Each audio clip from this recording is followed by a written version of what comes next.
অনুপ্রবেশ ঘিরে সীমান্তে উত্তেজনা, 3 দিন পর পঞ্চগড় থেকে 10 জনকে ফেরত। এবার নওগাঁর শূন্য রেখায় 25 জন। লালমনিরহাটে বিজিবির বাধা। আমরা জনগণকে সাথে নিয়ে পাহারা দিচ্ছি, বিএসএফকে মাইকে অনুরোধ করতেছি যাতে অবৈধভাবে এইভাবে রাতে অন্ধকারে যাতে পুশিং না করে। পুশিনের নামে সীমান্তে মানবাধিকার লঙ্ঘন করছে ভারত, কোনোভাবেই বরদাস্ত করবে না ঢাকা। সম্পর্ক পুনরুদ্ধারে ব্যবস্থা নেওয়ার আহ্বান প্রতিমন্ত্রীর। যদি আমাদের সত্যিকার অর্থে কোনো বাংলাদেশি সীমান্ত অতিক্রম করে থাকে, আমরা তাদের নিব, কিন্তু প্রমাণ সাপেক্ষে। পুশিনকে আমরা অ্যালাউ করছি না। ভারত এবং বাংলাদেশ সম্পর্ক যেটা আমরা বলি যে নতুন উচ্চতায় ওঠার চেষ্টা হচ্ছে, এবং যেই ডিপ্লোমেসি আছে, যেই বিদ্যমান প্রক্রিয়া আছে, সেই প্রক্রিয়াটাই আমাদের দুই দেশে অবলম্বন করা উচিত। দেখছিলেন প্রধান শিরোনাম। রাত 11টার সময় সঙ্গে আছি আমি জাফর সাদিক। এবার অন্যান্য শীর্ষ সংবাদ। ব্রিক্সের সদস্য হতে রাশিয়ার সহায়তা চায় বাংলাদেশ। মস্কোতে খলিলুর ল্যাভরভ বৈঠক। বৈশ্বিক সংকট মোকাবিলায় জাতিসংঘের ভূমিকা নিয়ে আলোচনা। আমদানি রপ্তানির আড়ালে অর্থ পাচার ঠেকানো কঠিন হলেও সচেষ্ট সরকার। সংসদে প্রশ্নোত্তরে বাণিজ্যমন্ত্রী। গুজব রোধে সাইবার সুরক্ষা আইনে আনা হচ্ছে সংশোধনী। এসএসসি পরীক্ষার ফল ঘোষণা 20 জুলাই। কারিকুলামে বিভিন্ন শ্রেণীতে যুক্ত হচ্ছে ক্রীড়া, সংস্কৃতি সহ নতুন 4 বিষয়।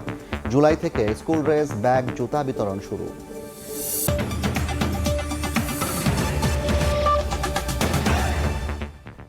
একের পর এক পুশিং চেষ্টা ঘিরে বিভিন্ন সীমান্তে তৈরি হয়েছে উত্তেজনা। জোর করে ঠেলে পাঠানোর চেষ্টা ব্যর্থ হওয়ায় 3 দিন পর পঞ্চগড় সীমান্তের শূন্যরেখা থেকে নারী, শিশুসহ 10 জনকে ফেরত নিয়েছে বিএসএফ। নওগাঁ সীমান্ত দিয়ে 3 ঘন্টা ধরে দফায় দফায় 25 জনকে পুশিনের চেষ্টা হলেও রুখে দিয়েছে বিজিবি ও গ্রামবাসী। তাদের রাখা হয়েছে শূন্যরেখায়। লালমনিরহাট সীমান্ত দিয়ে 50-60 জনকে পুশিনের চেষ্টাও ব্যর্থ করে দিয়েছে বিজিবি। পশ্চিমবঙ্গে বিজেপি সরকার ক্ষমতায় আসার পর থেকে বাংলাদেশে পুশিন বা জোর করে মানুষ ঢুকিয়ে দেওয়ার চেষ্টা করছে বিএসএফ। চলতি মাসেই ঠাকুরগাঁও, লালমনিরহাট, মেহেরপুর, চাঁপাইনবাবগঞ্জ, নওগাঁ, পঞ্চগড় সহ সীমান্তের বিভিন্ন পয়েন্ট দিয়ে অন্তত 20টি পুশিনের চেষ্টা করেছে ভারতীয় সীমান্তরক্ষী বাহিনী। বেশ কিছু জায়গায় নারী, শিশুদের সীমান্তের শূন্য রেখায় অসহায় অবস্থায় ফেলে রাখে বিএসএফ। এর মধ্যে পঞ্চগড়ের বড়বাড়ি প্রধানপাড়া সীমান্ত দিয়ে পুশিনে ব্যর্থ হয়ে খোলা আকাশের নিচে 10 জনকে বসিয়ে রাখা হয়। 3 দিন পর রোববার রাতে তাদেরকে ফেরত নিয়েছে বিএসএফ। স্থানীয়রা জানান, রাতের আধারে আলো নিভিয়ে ওই 10 জনকে সরিয়ে নেওয়া হয়। কালকে হঠাৎ করেই তাদের দীর্ঘ সময় লাইট বন্ধ থাকে। বন্ধ থাকার পরে এক সময় তারা গেটের ভিতরে তাদেরকে নিয়ে যায়। সকালবেলা দেখি এখানে নাই।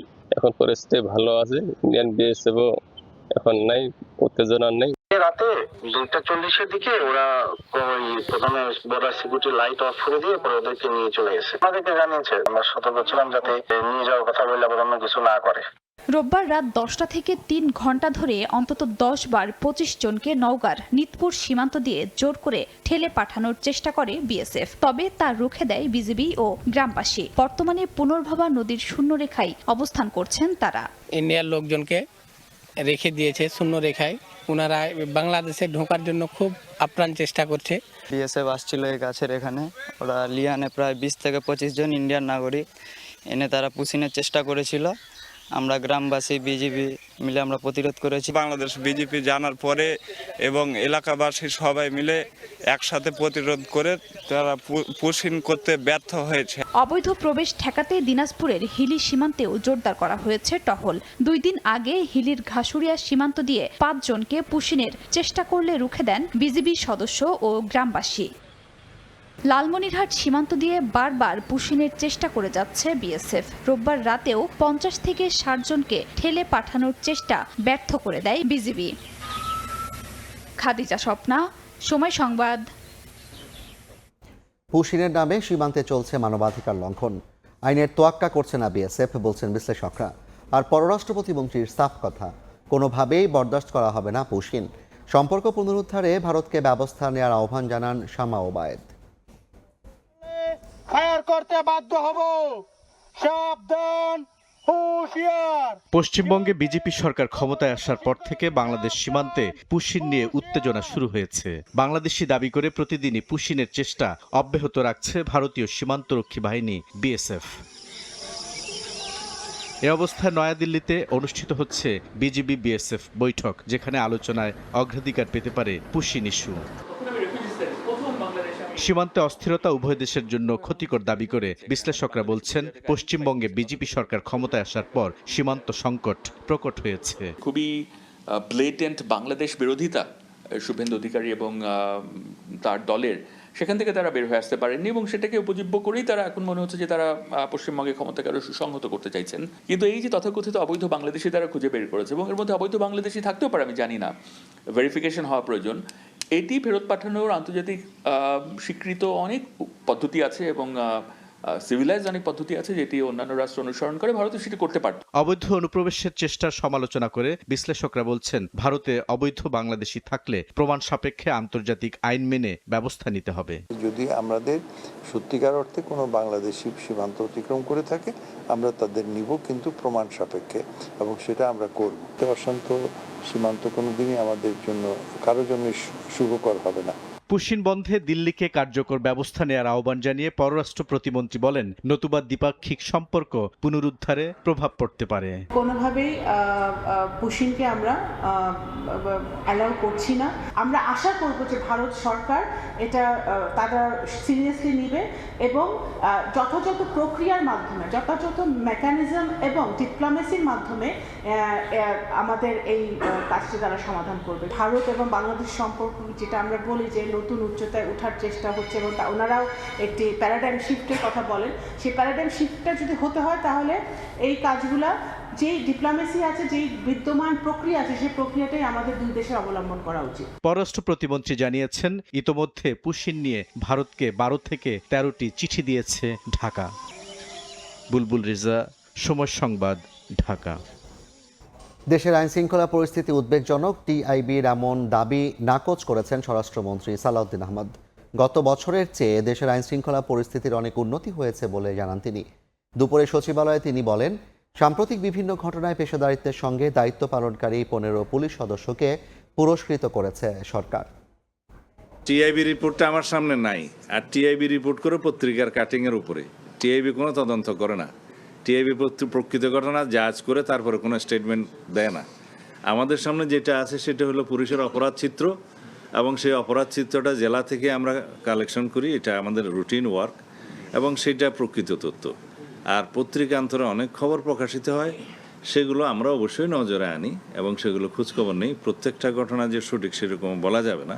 3টা ঘটনার প্রেক্ষিতে আমি আইজিপি এবং এডিশনাল আইজিপি সবাই মিলে উপস্থিত থেকে তাদেরকে স্বীকৃতি এবং সম্মাননা দিচ্ছি। ব্রিক্সের সদস্য হতে রাশিয়ার সহযোগিতা চায় বাংলাদেশ। সোমবার মস্কোতে দ্বিপাক্ষিক বৈঠকে রুশ পররাষ্ট্রমন্ত্রী সের্গেই লাভরভের সহযোগিতা চান পররাষ্ট্রমন্ত্রী ডক্টর খলিলুর রহমান। বৈঠকে দুই দেশের বাণিজ্য, অর্থনীতি, সংস্কৃতি ও জ্বালানি খাতে সহযোগিতার বিষয়ে আগ্রহ প্রকাশ করেন উভয় পক্ষ। এছাড়া আলোচনায় উঠে আসে রূপপুর পারমাণবিক বিদ্যুৎ কেন্দ্রের অগ্রগতির বিষয়ও। সরকার গঠনের পর প্রথমবার রাশিয়া সফরে বাংলাদেশের পররাষ্ট্রমন্ত্রী ও জাতিসংঘ সাধারণ পরিষদের 81তম অধিবেশনের নবনির্বাচিত সভাপতি ডক্টর খলিলুর রহমান। সঙ্গে ছিলেন প্রধানমন্ত্রীর পররাষ্ট্র বিষয়ক উপদেষ্টা হুমায়ুন কবির। মস্কোতে রুশ পররাষ্ট্রমন্ত্রী সের্গেই ল্যাভরভের সঙ্গে বৈঠক করেন বাংলাদেশ প্রতিনিধি দল। এ সময় দুই দেশের বাণিজ্য, অর্থনীতি, সংস্কৃতি ও জ্বালানি খাতে সহযোগিতা সম্প্রসারণের বিষয়ে আগ্রহ প্রকাশ করেন উভয় পক্ষ। উঠে আসে রূপপুর পারমাণবিক বিদ্যুৎ কেন্দ্রের অগ্রগতির বিষয়ও। বাণিজ্য, অর্থনীতি, শিক্ষা, জ্বালানি ও সামরিক খাতে রাশিয়ার সহযোগিতা প্রশংসনীয়। এছাড়া রূপপুরে উদ্বোধনের দ্বারপ্রান্তে থাকা বাংলাদেশের প্রথম পারমাণবিক বিদ্যুৎ কেন্দ্র শিগগিরই কার্যক্রম শুরু করবে বলে আশাবাদী।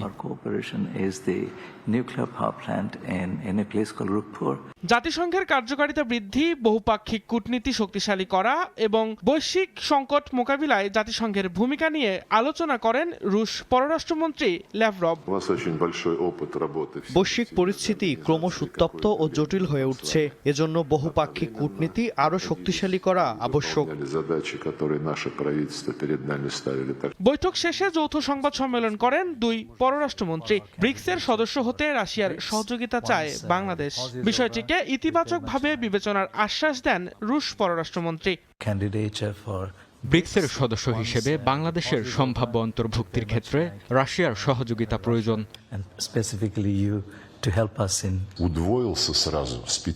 নতুন সদস্য অন্তর্ভুক্তি বর্তমানে স্থগিত রয়েছে। স্থগিতাদেশ শেষ হলে এশিয়ার গুরুত্বপূর্ণ দেশটির আবেদনকে ইতিবাচকভাবে বিবেচনা করব। বৈঠকের আগে মস্কোতে দ্বিতীয় বিশ্বযুদ্ধে জীবন উৎসর্গ করা অজ্ঞাত সৈনিকদের সমাধিতে শ্রদ্ধা জানান পররাষ্ট্রমন্ত্রী খলিলুর রহমান। দিন মোহাম্মদ সাব্বির, সময় সংবাদ, ঢাকা। আমদানি রপ্তানি বাণিজ্যের আড়ালে অর্থ পাচার ঠেকানো কঠিন হলেও সরকার সচেষ্ট রয়েছে বলে জানিয়েছেন বাণিজ্য মন্ত্রী খন্দকার আব্দুল মুক্তাদির।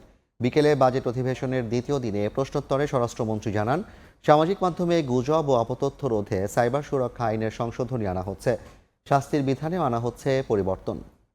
ত্রয়োদশ জাতীয় সংসদের দ্বিতীয় অধিবেশনের দ্বিতীয় দিনের প্রশ্নোত্তর পর্বে সংসদ সদস্যরা দেশের সমসাময়িক বিভিন্ন বিষয়ে মন্ত্রীদের প্রশ্ন করেন। প্রতি বছর আমদানি রফতানির আড়ালে পাচার হচ্ছে $8 বিলিয়ন।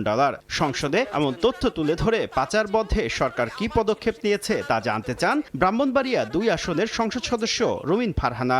জবাবে বাণিজ্য মন্ত্রী জানান, বছরে $130 বিলিয়ন বিশাল আমদানি রফতানি বাণিজ্যের মধ্যে কোন পণ্যের আড়ালে অর্থ পাচার হচ্ছে সেটা বের করা কঠিন। তারপরও সচেষ্ট আছে সরকার।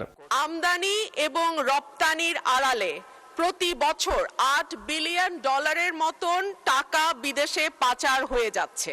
পাচার বন্ধ করবার ক্ষেত্রে বাণিজ্য মন্ত্রণালয়ের কিছু করবার আছে কিনা? প্রায় 130 বিলিয়নের আমদানি রপ্তানির অর্থনীতি এই দেশটি। এটির মধ্যে পিন পয়েন্ট করে বলা যে ঠিক অমুক প্রোডাক্টের মধ্যে অর্থ পাচার হচ্ছে, এটা বেশ জটিল একটা বিষয়। যদি আমাদের নজরে এরকম কোনো বিষয় আসে, আমি হাউসকে আশ্বস্ত করতে চাই যথাযথ ব্যবস্থা আমরা নিব। অনলাইনে মানহানিকর অপতথ্য রোধে সরকারের পদক্ষেপ নিয়ে এক প্রশ্নের উত্তরে স্বরাষ্ট্রমন্ত্রী জানান, সাইবার সুরক্ষা আইন 2026 নামে আইনের সংশোধনী আনতে যাচ্ছে সরকার। অপরাধের সংজ্ঞা ও শাস্তির বিধানে আনা হবে পরিবর্তন। ফেসবুক কর্তৃপক্ষকেও আইনের বিধানে রাখা হবে। সাইবার সুরক্ষা আইন 2026 নামে আমরা অবহিত করব। গুজব, অপতথ্য, মানহানি এরগুলো নতুন করে সংজ্ঞায়িত করা হবে। মেটা বলেন বা টুইট বলেন, আরো যারা বলেন, তারা বলে যে তোমাদের তো আইনটা ঠিক মতো নাই, সুতরাং আইনি কভার না থাকলে সেটা প্রেসার দেওয়া যায় না। সেই বিধানটা করবো মাননীয় স্পিকার। দুর্যোগ মন্ত্রণালয়ের বরাদ্দ শুধু সরকারি দলের এমপিদের দেওয়া হয়েছে বলে অভিযোগ তোলেন বিরোধী দলের সংসদ সদস্য আখতার হোসেন। জবাবে মন্ত্রী জানান, শিগগিরই বিরোধী দলের এমপিদেরও বরাদ্দ দেওয়া হবে। কাল পরশুর মধ্যে ওনারা ওনাদের বরাদ্দ পেয়ে যাবেন। এদিকে বিদেশে যেতে কর্মীদের হয়রানি প্রতারণা বন্ধ ও প্রবাসীদের সহায়তায় সরকারের নেওয়া পদক্ষেপ তুলে ধরেন প্রবাসী কল্যাণ প্রতিমন্ত্রী। রাশিয়াতে 30 জন কর্মীকে কাজের কথা বলে তাদেরকে যুদ্ধে সম্পৃক্ত করেছে। তাদের পরিবার আমাদেরকে জানিয়েছে, আমরা ইনস্ট্যান্ট 3টা যারা রিক্রুটিং এজেন্সি তাদের লাইসেন্স বন্ধ করে দিয়েছি। এদিকে অধিবেশন শেষে ব্রিফিংয়ে চিফ হুইপ জানান, বিরোধী দল তালিকা দিলে চলতি অধিবেশনেই সংবিধান সংশোধনের জন্য বিশেষ কমিটি গঠন করা হবে। বিরোধী দলীয় নেতৃবৃন্দ হয়তো তাদের নাম দিলে আমরা কাজ শুরু করে দেব। শুভ খান, সময় সংবাদ, ঢাকা।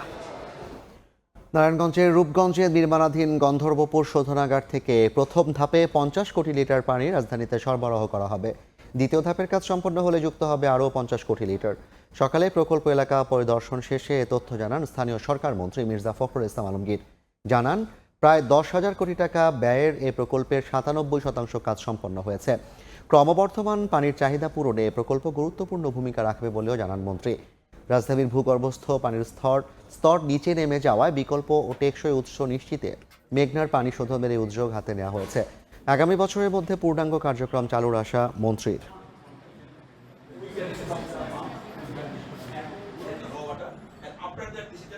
পানি ঢাকা শহরের জন্য নিতাম, এটাতে গ্রাউন্ড লেয়ারটা বহু নিচে নেমে যাচ্ছিল, প্রায় 1000 মিটার নেমে যাচ্ছিল।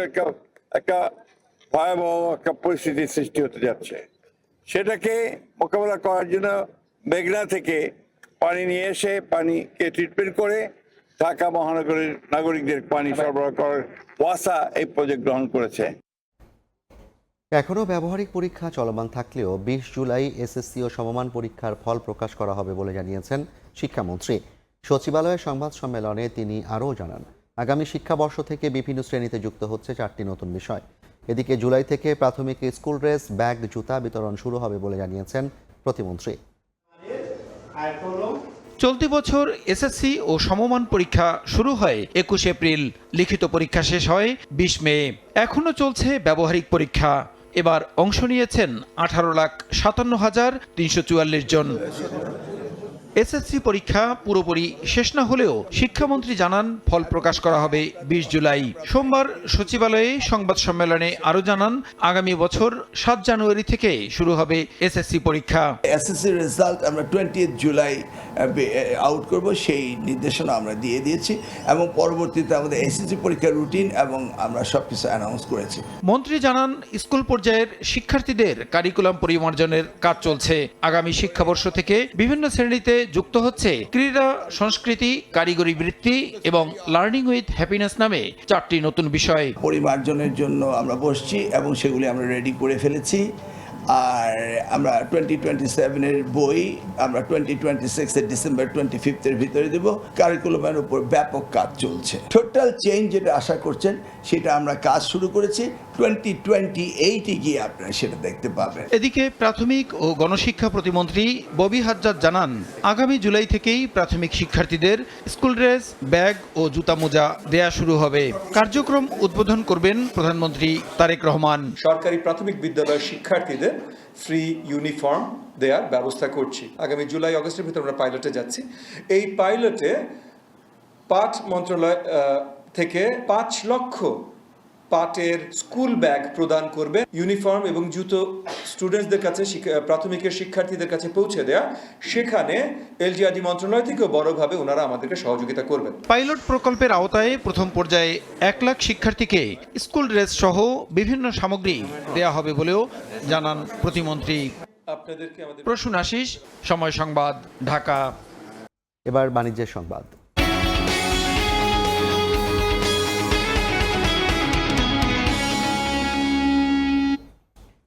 আসছে বাজেটে বার্ষিক উন্নয়ন কর্মসূচি এডিপিতে মোট বরাদ্দ দেওয়া হয়েছে 3,08,924 কোটি টাকা, যা অর্থ বছরের সংশোধিত এডিপির তুলনায় প্রায় 1 লাখ কোটি টাকা বেশি।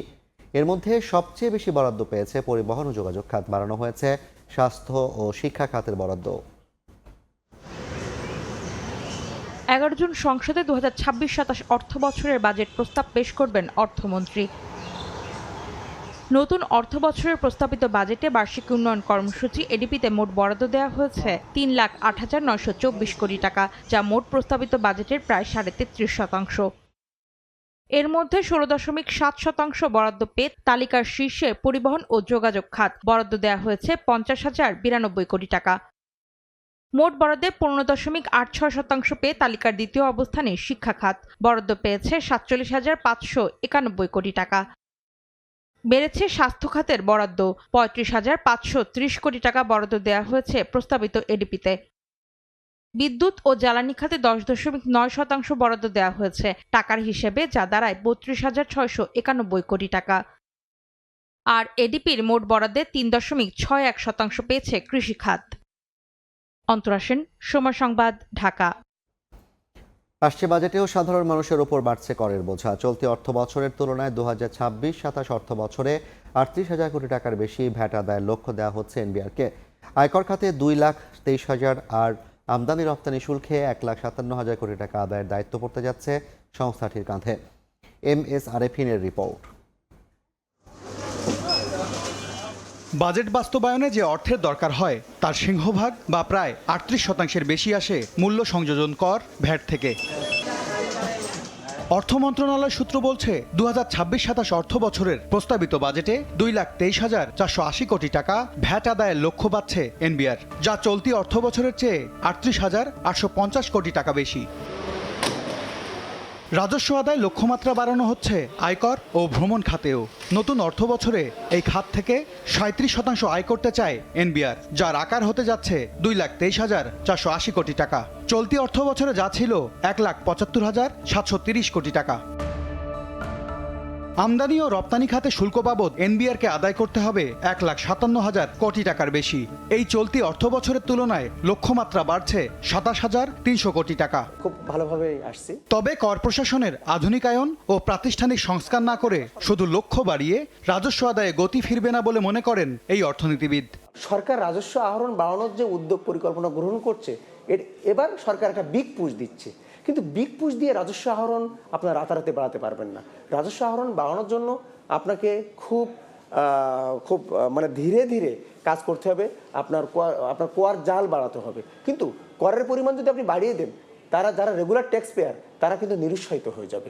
এবং বাংলাদেশে যারা ট্যাক্স দিচ্ছে তারা প্রতি বছরই দিচ্ছে, আর যারা দিচ্ছে না তারা দিচ্ছে না।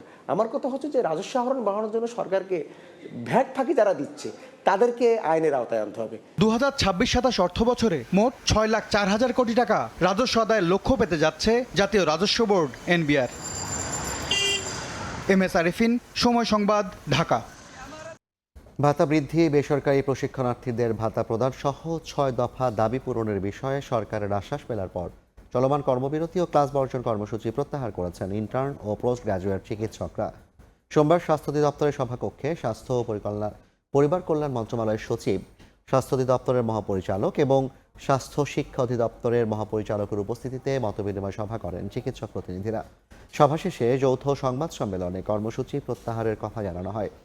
FCPS পার্ট 1 এবং MD ও MS ফেজ 1 পরীক্ষা উত্তীর্ণ সব বেসরকারি প্রশিক্ষণার্থীর নিয়মিত মাসিক ভাতা প্রদান, পে স্কেলের সঙ্গে সামঞ্জস্য রেখে ইন্টার্ন ও পোস্ট গ্র্যাজুয়েট চিকিৎসকদের ভাতা আনুপাতিক হারে বাড়ানো, স্বাস্থ্য সুরক্ষা আইন প্রণয়ন, BCS স্বাস্থ্য ক্যাডারে চাকরিতে প্রবেশের বয়সসীমা বৃদ্ধির আশ্বাস দেয় চলমান কর্মসূচি 7 দিনের জন্য স্থগিতের সিদ্ধান্ত নেওয়া হয়।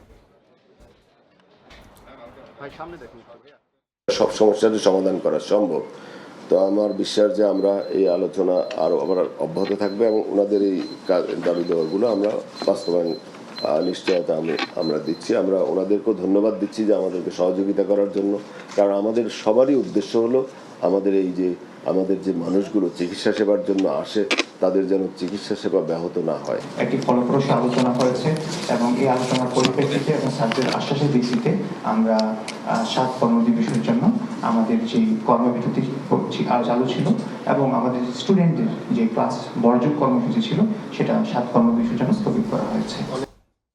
7.8 মাত্রা শক্তিশালী ভূমিকম্পে কাঁপল ফিলিপিন্সের দক্ষিণাঞ্চল। এখন পর্যন্ত 32 জনের মৃত্যুর খবর পাওয়া গেছে। আহত হয়েছেন অন্তত 129 জন। বেশ কয়েকটি এলাকায় ব্যাপক ক্ষয়ক্ষতি হয়েছে।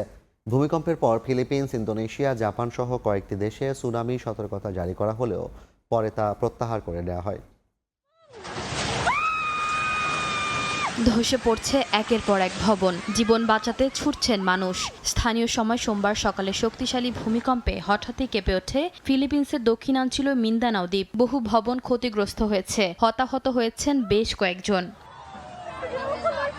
মার্কিন ভূতাত্ত্বিক জরিপ সংস্থা USGS জানিয়েছে ভূমিকম্পের মাত্রা ছিল 7.8। German research centre for Jio sciences জানায় ভূমিকম্পটির উৎপত্তি ভূপৃষ্ঠের প্রায় 10 কিলোমিটার গভীরে। সারাঙ্গানি প্রদেশের একটি স্কুলে সকালে পতাকা উত্তোলন অনুষ্ঠানের সময় অনুভূত হয় এই তীব্র কম্পন। ভয়ে ছোটাছুটি করেন শিশুরা। স্থানীয় পুলিশ প্রধান জানান, ঝাঁকুনিতে পুলিশ ভবনের দেয়ালে ফাটল দেখা দিয়েছে। আতঙ্কে অনেক মানুষ ভবন ছেড়ে বাইরে চলে আসেন। কেউ কেউ ভয় পেয়ে অসুস্থ হয়ে পড়েন। ভূমিকম্পের পর ফিলিপিন্স, ইন্দোনেশিয়া ও জাপান সহ কয়েকটি দেশ সুনামি সতর্কতা জারি করে। পরে পরিস্থিতি মূল্যায়নের পর অধিকাংশ এলাকায় সতর্কতা ধীরে ধীরে প্রত্যাহার করে নেওয়া হয়। পশ্চিম ইন্দোনেশিয়া সময় সকাল 7:11 পর্যন্ত BMKG'র পর্যবেক্ষণে 6.7 ও 5.9 মাত্রার দুটি আফটার শক রেকর্ড করা হয়েছে। উপকূলীয় এলাকার বাসিন্দাদের নিরাপদ ও উঁচু স্থানে সরে যাওয়ার পরামর্শ দেওয়া হচ্ছে। ভূমিকম্পের ঝুঁকিতে থাকা বিশ্বের অন্যতম অঞ্চল হল ফিলিপিন্স ও ইন্দোনেশিয়া। দুই দেশেই রয়েছে প্যাসিফিক রিং অফ ফায়ারের অবস্থান, যার কারণে দেশ দুটি প্রায়ই শক্তিশালী ভূমিকম্পের ঝুঁকিতে থাকে। এশিতা আক্তার, সময় সংবাদ। ইসরায়েলে আপাতত হামলা বন্ধের ঘোষণা দিয়েছে ইরান। সোমবার এক বিবৃতিতে ইসরায়েলের ওপর হামলা বন্ধ রাখার বিষয়ে আইআরজিসির এই সিদ্ধান্তের কথা জানানো হয়। ফের লেবাননের উপর হামলা হলে তেল আবিবকে আরও কঠোর ধ্বংসাত্মক জবাব দেওয়া হবে। তাই অবিলম্বে আগ্রাসন ও উস্কানিমূলক কর্মকাণ্ড বন্ধে ইসরায়েলের প্রতি আহ্বান জানায় ইরান।